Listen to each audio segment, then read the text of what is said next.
Temperatures are dropping in New York City, but that means it's perfect time for cozying up. Here with more is senior reporter Mara Siegler.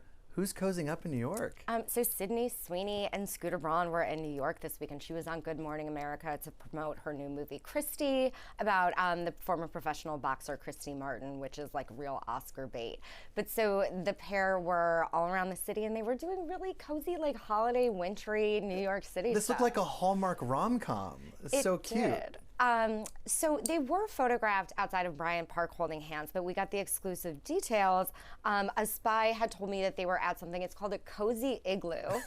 And it's like one of those clear dome things. And I'm sure that's like, it's not that cold here yet, but I'm sure it'll be heated. And it's right by the rink in Bryant Park. So you can watch the skaters. And I'm told that they were there with a couple of pals and that they had hot chocolate and chicken fingers and all of this stuff. She's since posted a picture of it on Instagram. But we were told that they were very low key and anonymous, but it looked like they were having fun. And how much do these igloos go for? A couple $100 and you get a couple hours, a little VIP section? So the igloos are open, actually. They weren't open yet when Sydney and Scooter were there, so apparently some strings were pulled at the park for them, which I kind of love that they're like, oh, she's the it girl, pull some strings. They're not getting into like a hot nightclub. They're like, we want to go to Bryant Park, pull those strings. But so people can rent, they're open to the public as of now. And they're, I think, about $250 to $5 something, depending on how many people you have, and you get it for an hour and a half. That's great. On a really cold day, that's so romantic. You know, this is equivalent to, you know, the horse-drawn carriage or something like that. Very New York. Yeah, you get your cider, you get to watch people skating. They also have a lot of shopping over there. It's like it's called the Winter Village. Mm-hmm. And it's really cute over there. And I heard that they also did some shopping, but my spy did not know if they bought anything. Right. I mean, I love Sydney's jacket that she was wearing in this. The kind of the fake fur-lined, you know, bomber jacket. Very cool. Yes. And then they went right after that. So they did Good Morning America to Bryant Park with their pals, and then they were photographed also taking a stroll through Central Park, and they were sitting on a rock smooching. Smooching. Public PDA. See, it's not that cold, but it's also not that warm. It's not warm enough for make-out on a rock season, in my opinion, but I'm happy for our girl Sid. Isn't every season make-out on a rock season? Sure. I mean, so Scooter and Sydney are getting serious. Is this a sign that it's not just a rebound, you know? So I had talked to a source, I think it was last month, who said this is not a casual thing. This is the first time he's dated publicly since his split with his now ex-wife.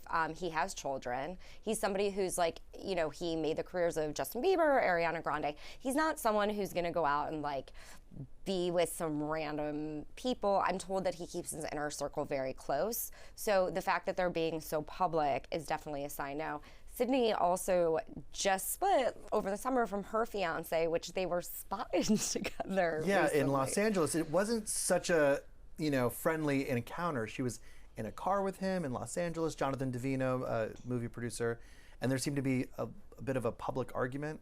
A source had told TMZ that she was heard yelling at him, like, I don't believe you. So whatever happened between them clearly wasn't good, but... I'm surprised they lasted as long as they did, because while they were together in the public eye, that's when the whole Glenn Powell, anyone but you PR scheme was cooked, where Sydney and Glenn were pretending to date or allowing the rumors to fly, and meanwhile she was engaged to Jonathan Davino, but they obviously called off the engagement. I mean, I think the thing with that is if you're a famous, beautiful woman, and I mean, I think there was another one where she gave like Machine Gun Kelly a hug somewhere. People are like, oh my God, you know, like it's like these people do have friends. And obviously these two, Glenn Powell and Sydney Sweeney, started in a movie together and it looked like they got along, so good for them. Exactly.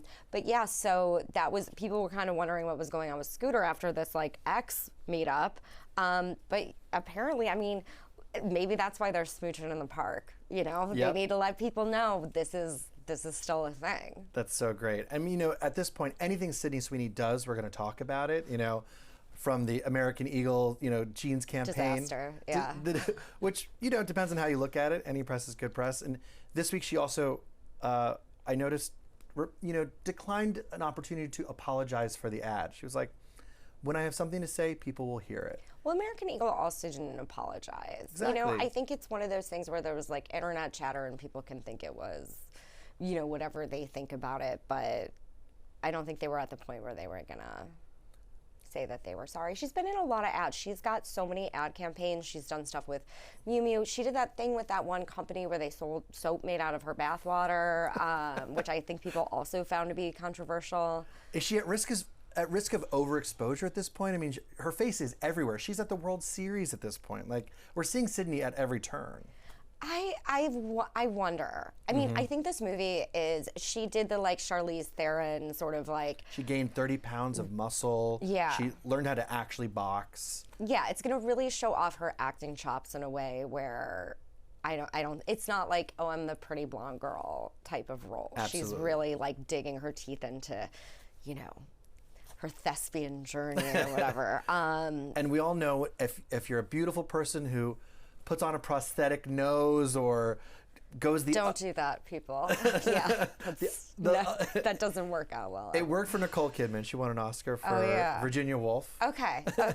But she's since, I was thinking Bradley Cooper and, yeah. Well, yeah, exactly.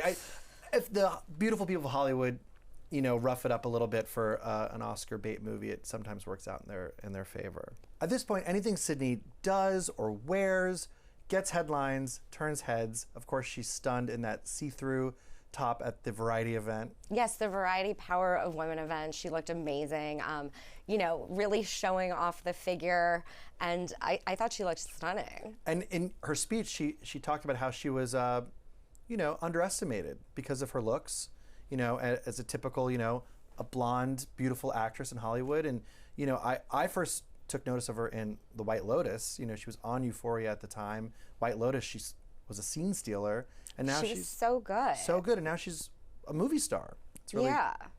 And she might have an Oscar nomination under her belt pretty soon. She might. Well, for all your Sydney Sweeney news, be sure to stay right here at Page 6. Thanks so much, Mara.